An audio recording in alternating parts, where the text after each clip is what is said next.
Finally, today I have a confession. I love stories with a happy ending, and it was 5 years ago this week that we had a great one when an airline captain right out of Central Casting named Sully Sullenberger performed what came to be called the miracle on the Hudson River. That is our Face the Nation flashback.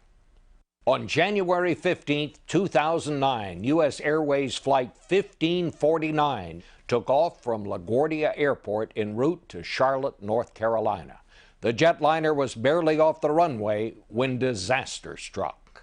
This is Cactus 1539. Hit birds. We've lost thrust on both engines, returning back towards LaGuardia. So it's 1529. He bird strike. He lost all engine. He lost the thrust in the engine. He's returning immediately. But even before that message was finished, Chesley Sully Sullenberger realized he couldn't get that far. In a calm voice, the 30-year veteran pilot told Air Traffic Control that Option 2, Teterboro Airport, wouldn't work either. Cactus 1529, turn right 280. You can land runway 1 at Teterboro. We can't do it. Okay, which runway would you like at Teterboro? We're going to be in Hudson. I'm sorry, say again, Cactus? As New Yorkers down below watched in disbelief, Captain Sullenberger steered the plane over the George Washington Bridge and put the Airbus down in the icy waters of the Hudson River.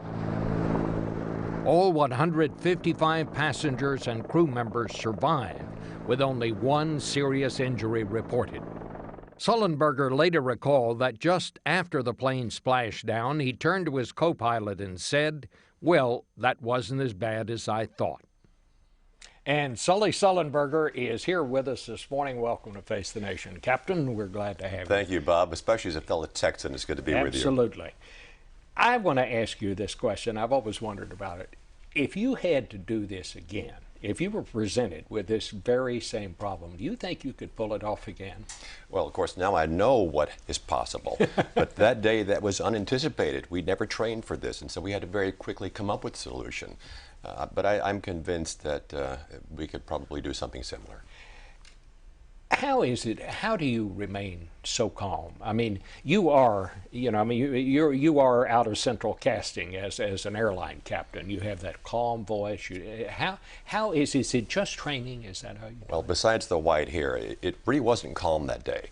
Instead, it was discipline and intense focus, having the ability to compartmentalize and do our job well in spite of the sudden life-threatening stress. Did you think it would happen? Did you think you'd be successful? I was confident that I could find a way to solve the problem. At the very beginning, I wasn't sure exactly what steps I would take, but I had a good overall view of what needed to be done. These new planes, they're relying more and more on technology, using the satellites and all that stuff. We know about the thing out in San Francisco. Are pilots relying too much on the technology now? You know, this is one of the many new challenges that we're facing, and the unintended consequences of increasing complexity and automation in our technology, in our airplanes. We have to have pilots who still have the well-learned fundamental flying skills and give them opportunities to have enough manual flying practice that they can remain sharp and have the deep understanding of the technology that they can know what it should be doing and what it's not and when to intervene. You kind of won a personal victory when the FAA decided that these crews need more rest between flights. Tell me about that. Well, for many years, for 5 years now, I've been working hard to be an advocate for the traveling public, to keep aviation not only as safe as it is, but getting safer. And that very beginning was when I testified before the House Aviation Subcommittee just a month after our flight, and it continues. Most recently, I've met with Department of Transportation Secretary Anthony Fox. I've met with FAA Administrator Michael Huerta. I've met with National Transportation Safety Board Deborah Hersman and talked about the great challenges we face and what we must do in the future to keep airline flying as safe as it can be. Is that the main problem for pilots, making sure they're rested? That's one of the great problems. After many decades of inaction, we finally have an improved fatigue rule.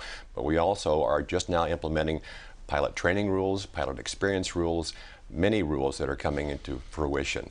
But we have to do more. We can't define safety solely as the absence of accidents. We have to look proactively at risks and mitigate them before they can lead to a bad outcome. How serious is this threat of birds hitting these planes? Well, what happened to us, unfortunately, could happen again tomorrow. It's a very rare event to have large birds disable both engines on a two-engine airplane, but it could happen.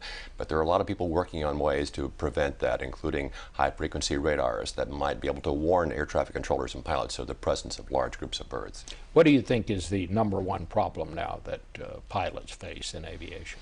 I think the #1 problem is how to manage automation and how to remain current at your manual flying skills. We need enough practice to be sharp.